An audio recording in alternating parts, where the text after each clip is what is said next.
امام غزالی اور ڈاکو کا سبق۔ بہت عرصہ پہلے کی بات ہے، ایک نوجوان طالب علم تھا جس کا نام غزالی تھا۔ غزالی کو کتابوں سے بہت پیار تھا اور وہ ہمیشہ نئی باتیں سیکھنے کی جستجو میں رہتا تھا۔ علم حاصل کرنے کے لیے اس نے ایک لمبے سفر پر جانے کا فیصلہ کیا۔ کئی سال دور رہ کر علم حاصل کرنے کے بعد غزالی بہت خوش تھا کہ وہ اپنے گھر واپس جا رہا ہے۔ اس نے اپنی ساری قیمتی کتابیں اور نوٹس ایک بڑے سے صندوق میں بند کیے اور ایک قافلے کے ساتھ اپنے وطن کی طرف روانہ ہو گیا۔ سفر لمبا اور تھکا دینے والا تھا، لیکن غزالی بہت پرجوش تھا۔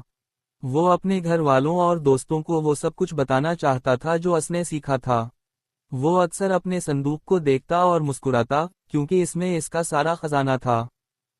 اچانک گرد و غبار کا ایک طوفان اٹھا اور گھوڑوں کی ٹاپوں کی آوازیں گونجنے لگیں۔ ڈاکوؤں کے ایک گروہ نے قافلے کو گھیر لیا۔ وہ غصے میں چیخ رہے تھے اور سب سے ان کا سامان چھین رہے تھے۔ ڈاکو غزالی کے پاس آئے اور اس سے اس کا صندوق مانگا۔ غزالی نے ان سے بہت منت کی، برائے کرم سب کچھ لے لو، لیکن یہ صندوق چھوڑ دو۔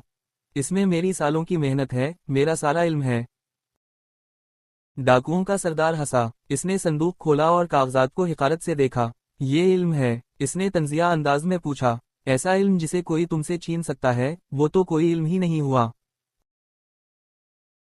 سردار کی یہ بات غزالی کے دل میں تیر کی طرح لگی۔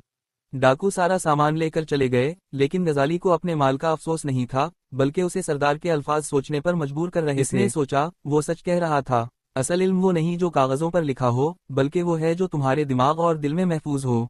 اس دن غزالی نے ایک بہت بڑا سبق سیکھا۔ اس واقعے کے بعد غزالی نے جو کچھ بھی سیکھا، اسے صرف لکھا ہی نہیں بلکہ اسے یاد کیا، سمجھا اور اپنی زندگی کا حصہ بنایا۔ اس نے علم کو اپنے ذہن میں ایسے محفوظ کر لیا کہ کوئی اسے چرا نہ سکے۔ غزالی بڑا ہو کر امام غزالی کے نام سے مشہور ہوا، جو تاریخ کے سب سے بڑے عالموں میں سے ایک تھے۔ اور یہ سب ایک ڈاکو کے کہے ہوئے جملے کی وجہ سے ہوا، جس نے انہیں سکھایا کہ حقیقی علم کا خزانہ انسان کے اندر ہوتا ہے، کاغذوں پر نہیں۔